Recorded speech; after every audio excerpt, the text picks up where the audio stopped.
Kalau dalam konteks Indonesia sekarang ini memang banyak sekali aliran pemahaman ya, aliran pemikiran dalam Islam ya. Biasa kita kenal ada kelompok kiri, ada kelompok kanan, ada konservatif, ada liberal, ada Islamis, ada radikal, ekstremis, dan ada juga moderat. Nah, mengapa pemerintah, Kementerian Agama, mengapa kita memilih moderat ini?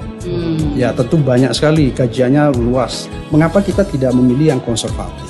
Apa itu konservatisme? Konservatisme itu adalah aliran pemikiran dalam Islam yang ingin mencontoh kehidupan pada abad pertama kedua Hijriah tanpa melakukan kontekstualisasi.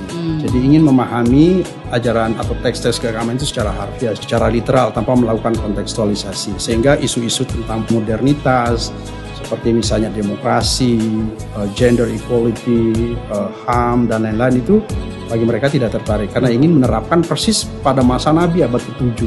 Begitu juga budaya bagi mereka tidak begitu penting karena ingin menerapkan budaya Arab pada abad ke-7 itu. Nah, kita nggak milih itu karena tidak produktif, tidak relevan.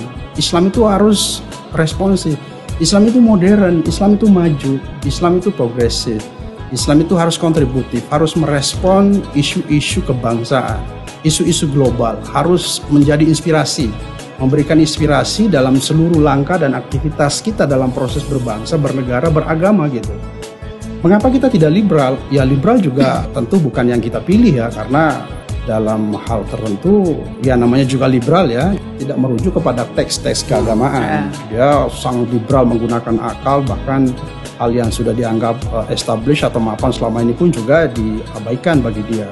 Nah, kita milih moderat. Moderat ini antara kiri dan kanan gitu. Jadi kita dalam tradisi berpikir kita menggunakan teks itu penting sekali. Tapi kita juga menggunakan logika. Kita menggunakan konteks. Kita menghargai budaya supaya Islam itu bisa berkontribusi, bisa merespon isu-isu aktual, bisa memberi inspirasi.